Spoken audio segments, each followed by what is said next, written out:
finding work is always a difficult job, especially when you're a freelance film producer, because you are hustling, essentially. Like, okay, how do I, get this person to give me money for this thing? And everybody wants to pitch you their idea for the next big blank. I got this script for the next big Paranormal Activity. Oh, I got this script for the next big Saw. Or I got this script for the next big Titanic. Or I got this script for the next big blah. It's really just trying to weed out, what ones actually could be the next big blank, and what ones are actually feasible. Because I can't just take a $3 million script from a first-time writer-director and say, yeah, sure, I'm going to go get this made for you. No one in their right mind is going to give a first-time director or a first-time writer that kind of money, even if it's the greatest script ever made. They may go, we'll buy that script from you, and then we'll take it and do what we need to do with it, but that's about it. And I don't really want to play that game of like, oh yeah, let me see that script, let me sell it for you. They can do that on their own. I don't need to bother with that kind of thing.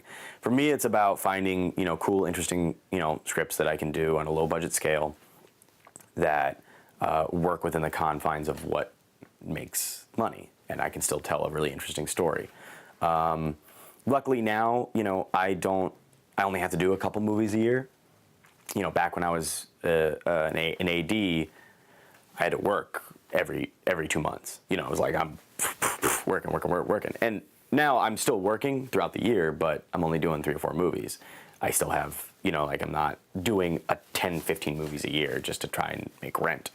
Now I can actually sort of survive only doing a few movies, which is nice. So I'm not constantly out there trying to find the next big thing. Normally it's just like, oh, that's a really interesting script. Let me see if I can get something done. You put it in someone's hands, let them read it, you continue working on other things, and then eventually they may come back and say, hey, this is a really good script. Maybe we can get some money for it, And then you have your white whales that you send the scripts out to, and you know what they kind of like, and you go, what do you think? Do you think you want to do this? And then they go, well, I'm down to put 50 in, but I don't want to put more than 50. Do you have any other investors that might be able to match? And I was like, look, I got an investor that could put in 80, but I need you to match it. Okay, so it'd be $280,000 put together. Then it's like, okay, cool, let's do that. I like that. Great. And I have $160,000. If you can figure out ways to make that kind of work, $160,000 raised. All right, well now I can do that one-room ghost werewolf movie I've been wanting to make forever. God, that'd be the worst, wouldn't it? A ghost werewolf movie. I can't even imagine how bad that movie would be. And I like werewolf and ghost movies. So yeah, it's just a matter of really kind of figuring out, when you find an interesting script that is going to make, have a nice little return on it, and you do it. Because you are, the thing is that if you do make a failure, you are in the doghouse for a little bit, and you have to make, the next one has to be successful, because if you make 2 failures in a row, whew, you're in trouble.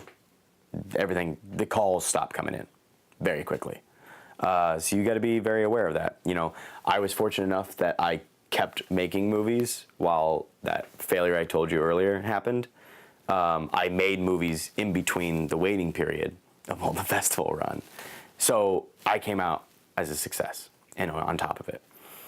And, I was okay. That now that's not a black mark on me. It's on my, IMDb, and I was a part of it, and I'm certainly proud of the movie. But I don't have to really worry about that affecting anything for me, because I continued to make movies that were successful.